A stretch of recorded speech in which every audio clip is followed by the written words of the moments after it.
Good morning everybody. चलिए पिछले class में हम लोग क्या है एक्सरसाइज 7.5 का क्वेश्चन नंबर 8 तक हमने कंप्लीट कर लिया था। आज हम लोग पुनः नेक्स्ट क्वेश्चन नंबर 9 से देखने जा रहे हैं कि हमारे पास क्वेश्चंस क्या है। देखिए हमारे पास लिखा हुआ है कि integrals of 3x + 5 by root under 3x + 5 by x square x cube plus x square plus x cube minus x square minus x plus 1 और तब कहता है बताओ कि इसका इंटीग्रल वैल्यू क्या होगा।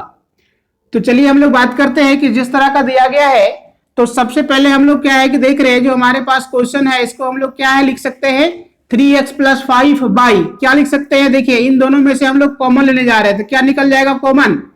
तो देखिए एक्स क्यू और एक्स स्क्वायर यानी क्या एक्स स्क्वायर हम लोग कॉमन निकाल सकते हैं। तो यहाँ पे बचा क्या x - 1। फिर देखिए यहाँ जो हमारे पास दिया गया यहाँ से हम लोग कॉमन निकाल सकते हैं क्या -1। तो क्या बचा यहाँ से तो x - 1 और इसके बाद हम लोग पुनः कहते हैं फिर से dx। जैसे ही हमने ऐसा लिखा तो यहाँ से देखिए हमारे पास आ जाएगा क्या 3x + 5 बाई इन दोनों में से हम लोग फिर से क्या है कि कॉमन निकालते हैं तो क्या निकलता है x - 1। तो बचा क्या x स्क्वायर -1 और साथ dx। अब पुनः हम लोग बात करेंगे कि जिस तरह से हमारे पास दिया गया इसका वैल्यू को हम लोग क्या कहते हैं। तो फिर से हो जाएगा 3x + 5 बाई क्या हो जाएगा x - 1 और देखो x स्क्वायर -1 जो लिखा हुआ है अगर यदि हम 1 के ऊपर यदि हम स्क्वायर डाल देते हैं तो फिर से ये हमारा फॉर्मूला बन गया। क्या बन गया x स्क्वायर -1 का स्क्वायर। तो इसके लिए हम लोग बात करेंगे तो कह सकते हैं ऐसा कि x - 1 और x + 1 और फिर ये हो जाएगा dx। तो जैसे ही वो ऐसा आएगा तो इसको अब देखिए यहाँ पे जो हमारे पास दिया गया है इसको आप लिख सकते हैं 3x + 5 बाई क्या है x - 1 x - 1 इसका मतलब क्या हो जाएगा x - 1 का होल स्क्वायर और फिर ये हो जाएगा x + 1 और dx। देखिए अभी हमने क्या किया कि जो हमारे पास इंटीग्रल जो टर्म दिया गया था इस इंटीग्रल टर्म का अभी हम लोग सिंपल टर्म में लाए। अब इसके बाद इस टर्म को यदि सॉल्यूशन करने की बात करता है तो इस क्वेश्चन को सॉल्यूशन करने के लिए हम लोग क्या है यूज करने जा रहे हैं क्या मेथड्स। कौन सा मेथड्स तो जिसका नाम है पार्शियल फ्रैक्शन। तो देखिए हम लोग पार्शियली अब हमारे पास जो टर्म दिया गया उसको पार्शियली तोड़ने का काम करते हैं। कैसे टूटता है इसका हम बात करते हैं। तो जिस तरह से हमारे पास ये दिया गया है तो इसी के हम लोग बातों को लेकर के कहते हैं कि लेट जैसा कि हमारे पास लिखा हुआ है 3x + 5 बाई x - 1 का whole square into x + 1 is equal to क्या लिखते हैं। तो इसके लिए हम लोग लिखते हैं a by x - 1 plus b by x - 1 का whole square plus c by x + 1। देखिए हमने जो लिखा है this is equal to this इनका पार्शियल फ्रैक्शन में हमने इसको तोड़ा है। अब हमने क्या किया है जो पार्शियल फ्रैक्शन में हम लोग यहाँ पे जो लिखे हैं अब इसमें से हम चाहते हैं कि हमारे पास जो दिया गया उसमें a b और c का वैल्यू क्या है इसका वैल्यू पता करें। तो चलिए हम लोग पता करते हैं कि जिस तरह से हमारे पास दिया गया उसका a b और c का वैल्यू क्या होगा। तो चलिए इसके बाद हम लोग देखते हैं कि जैसा हमारे पास दिया गया इसी के अकॉर्डिंग हम लोग जब आगे बढ़ते हैं तो यहाँ पे हमारे पास ये टर्म लिखा जाएगा क्या हो जाएगा 3x + 5 बाई x - 1 का whole square into x + 1 is equal to क्या हो जाएगा इज इक्वल टू। देखिए तो हम लोग यहाँ से क्या करते हैं जिस तरह का टर्म दिया गया उसमें से हम लोग क्या है एलसीएम लेते हैं। तो हमारे पास मिलेगा यहाँ पे कि x - 1 का होल स्क्वायर इंटू x + 1। तो इसके आधार पे हम लोग यदि बात करेंगे तो देखिए यहाँ से इसको हम लोग लिखेंगे तो हमारे पास रिजल्ट में आएगा ये इंटू क्या हो जाएगा यहाँ से देखिए x + 1 और फिर हमारे पास ये हो जाएगा क्या तो x - 1 प्लस फिर हम लोग कहेंगे यहाँ से जिस तरह से हमारे पास दिया गया है इसको क्या लिखेंगे तो फिर कहते हैं हम लोग प्लस b इंटू क्या हो जाएगा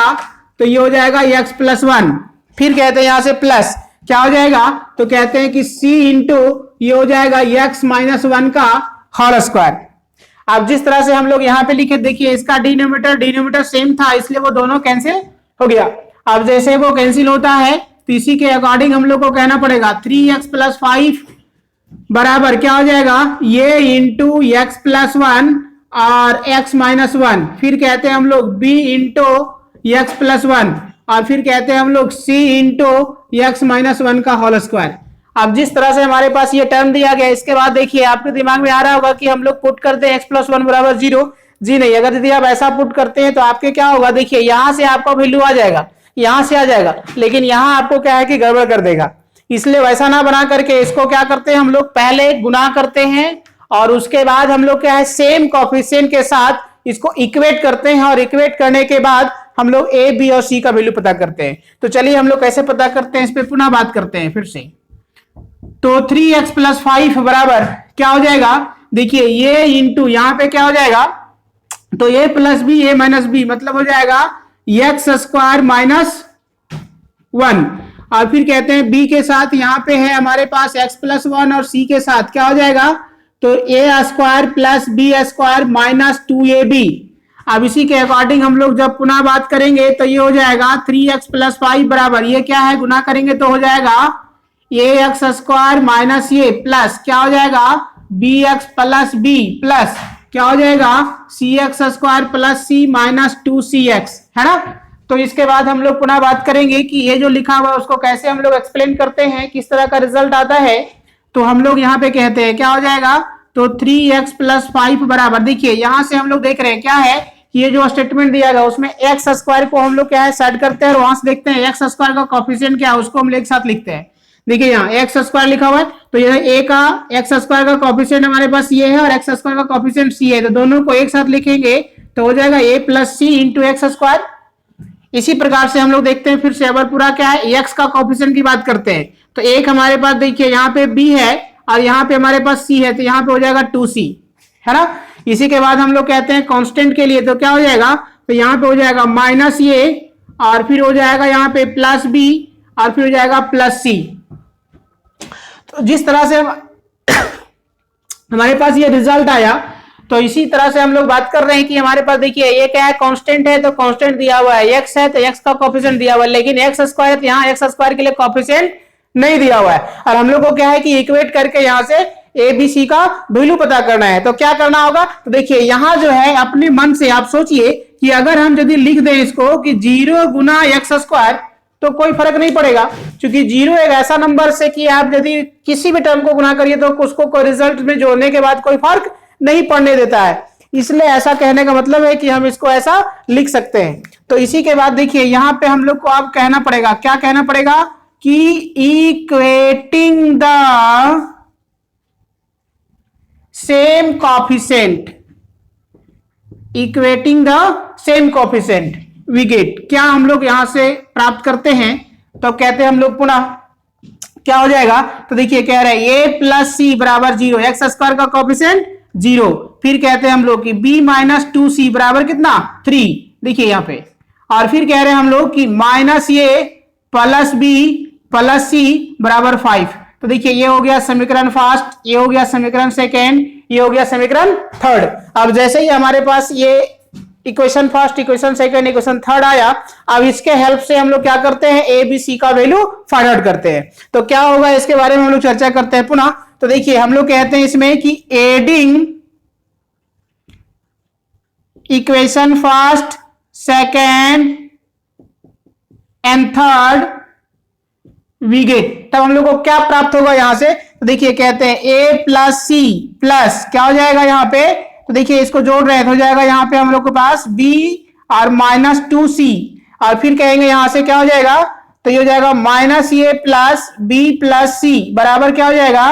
0 + 3 + 5। अब जैसे हमने ऐसा किया तो देखिए यहां से जब हम जोड़ने का काम करेंगे तो क्या हो जाएगा, यहाँ पे देखिए अब ध्यान दीजिए थोड़ा सा, क्या हो गया ये देखिए प्लस में ये माइनस में है तो क्या हो जाएगा ये कैंसिल। देखिए यहाँ पे c यहाँ एक यहाँ पे और एक यहाँ पे है तो c और c हो जाएगा 2c और 2c से 2c कैंसिल। अब इसके बाद बचा क्या, देखिए b और b तो क्या हो जाएगा यहाँ पे, तो ये हो जाएगा 2b, 2b = कितना 5 और 3 8, यानी कि हो जाएगा यहाँ पे 8। अब जैसे 8 कहते हैं तो 2 4 जा क्या हो जाएगा 8, इसका मतलब b का वैल्यू कितना हो गया 4। तो देखिए जिस तरह से हमारे पास b का वैल्यू आया उसी प्रकार से अब हम क्या करेंगे यहाँ पे निकालेंगे सारा रिजल्ट को। तो अब देखिए हम लोग पता करते हैं कैसे हमारे पास रिजल्ट आएगा और क्या होगा, है ना। तो चलिए आप बात करते हैं। तो जैसा ही हमारे पास रिजल्ट था इसी के आधार पे देखिए हम कहां लेते हैं, तो इक्वेशन हम लोग सेकेंड में बात करते हैं। क्या कहते हैं, तो कहते हैं हम लोग कि फ्रॉम इक्वेशन सेकेंड, क्या इक्वेशन लिखा हुआ है, तो ये लिखा हुआ है b - 2c बराबर 3। तो देखिए हम लोग क्या कहते हैं इसको कि जिस तरह का ये रिजल्ट लिखा हुआ उसमें से हम लोग क्या है 3 को इधर ले आते हैं 2c को उधर ले जाते हैं। तो कर सकते हैं ऐसा कि 2c बराबर कितना है तो b-3 है ना। तो जैसे हमने ऐसा कहा तो ये हो जाएगा 2c इक्वल टू b का हमने देखिए हम लोग फाइंड कर चुके हैं, तो इसलिए कहते हैं 4 - 3। तब यहां से क्या हो जाएगा देखिए 4 में से 3 जाएगा नहीं 1 बट्टा क्या हो जाएगा 2, तो c का वैल्यू कितना हो गया 1/2। अब जिस तरह से हमारे पास क्या हुआ a का वैल्यू हम लोग को पता करना है, b का वैल्यू पता चल गया, c का वैल्यू पता चल गया, तो a का वैल्यू निकालने के लिए क्या हो जाएगा तो फिर कहते हैं हम लोग कि फ्रॉम इक्वेशन फर्स्ट में क्या लिखा हुआ है तो ये लिखा हुआ है आपके पास क्या लिखा हुआ है a प्लस सी बराबर 0। तो जैसे a प्लस सी बराबर जब 0 लिखा हुआ है तो अब हम लोग बात करेंगे क्या a बराबर माइनस सी का मतलब कितना 1/2, तो ये का वैल्यू हम लोग को पता चल गया। जैसे ही हमारे पास इस तरह का रिजल्ट आया इसके बाद हम लोग जानेंगे क्या क्वेश्चन में जाएंगे। हमारे पास क्वेश्चन क्या लिखा हुआ था तो चलिए इस पे हम लोग बात करते हैं। जिस तरह से हमारे पास दिया गया तो इसका सॉल्यूशंस की बात करेंगे, तो यहां से हम लोग के पास क्या होगा किस तरह का रिजल्ट होगा तो ये हम लोग चर्चा करते हैं। अब कहते हैं क्या ना जब ए बी सी निकल जाएगा तब यहां हम बात करेंगे। फिर तो क्या कहेंगे हम लोग कि आई बराबर हमारे पास क्वेश्चन में लिखा हुआ था कि 3x + 5 बटा x - 1 का होल स्क्वायर और इंटू लिखा हुआ है x + 1 और dx। तो देखिए जिस तरह से हमारे पास ये क्वेश्चन दिया गया तो इसको हम लोग जान रहे हैं कि पार्शियली कैसे तोड़े हैं, तो उसी तरह का तोड़ने करके जो किए हैं उसको लिख लीजिए। तो क्या हो जाएगा ये बाई x - 1 और प्लस हो जाएगा b बाई x - 1 का होल स्क्वायर और प्लस c बाई ये हो जाएगा x + 1 और साथ में ये हो जाएगा dx। तो जैसे ही वो ऐसा आया देखिए यहाँ पे क्या होता है आप अलग अलग कर दीजिए इसको इंटीग्रल को, तो ये बाई क्या हो जाएगा x - 1 dx प्लस क्या हो जाएगा तो b बाई हो जाएगा x - 1 का होल स्क्वायर dx प्लस क्या हो जाएगा तो c बाई हो जाएगा x + 1 dx। तो जिस तरह से हम लोग यहां तक किए हैं तो इसी के आधार पे आप करना क्या है इंटीग्रेट करना है। तो हम लोग को इंटीग्रेट करने के लिए आगे कैसे बढ़ाना पड़ेगा तो देखिए ये को हम लोग बाहर करते हैं,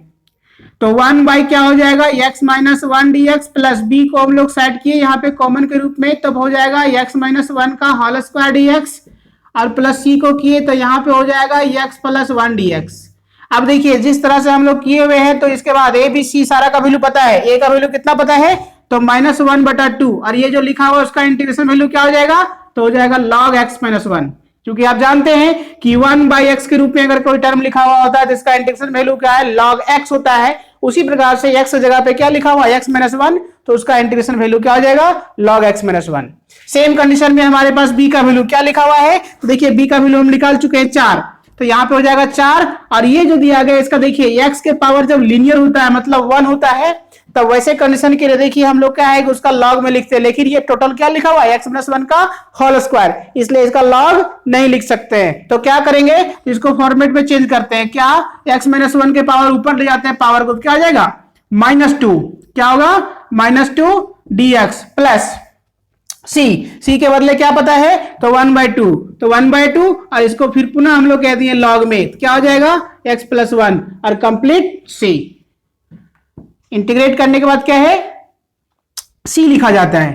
तो -1/2 और फिर log ये हो जाएगा x - 1 + 4। देखिए x के पावर इसको n मान लीजिए, x के पावर n मान लीजिए, तो कैसे यहां से लिखेंगे x के पावर n के लिए क्या हो जाएगा तो आप जानते हैं फॉर्मूला में कि x के पावर n + 1 बटा n + 1 और फिर कहते हैं प्लस 1/2 और log x + 1 प्लस c। तब इसके बाद कहेंगे हम लोग कि -1/2 log। अब देखिए ऐसा करते हैं ये रिजल्ट को एक साथ रखते हैं, तो इसके बाद क्या हो जाएगा देखिए बात करते हैं कि 1/2 log x + 1 -1/2 log x - 1 और ये रिजल्ट को लिखते हैं देखिए प्लस -2 क्या है -2 + 1 यानी -1, तो इसके बदले हमको लिखना पड़ेगा x - 1 के पावर -1 बटा -1 और c। तो अब इसी को लेकर के हम लोग जब आगे बढ़ेंगे तो 1/2 दोनों में था इसलिए 1/2 कॉमन निकाल लिए, तब यहां के बाद लिखाएगा क्या कि log x + 1 minus log x - 1 और प्लस माइनस इसलिए 4 और जो पावर में माइनस जो 1 लिखा हुआ है अगर हम नीचे लिखेंगे डिनोमिनेटर में तो क्या हो जाएगा प्लस हो जाएगा। इसका मतलब इसको लिख सकते हैं 1/x - 1, प्लस सी। अब इसके बाद जब हम आगे बढ़ेंगे तो देखिए 1/2 और log में तुमको बता चुके हैं log m minus log n, तो इसलिए ये फॉर्मूला हो जाएगा log m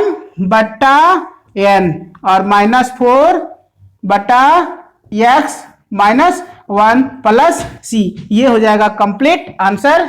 ये हो गया हमारा रिजल्ट, ये हो गया आंसर। क्लियर?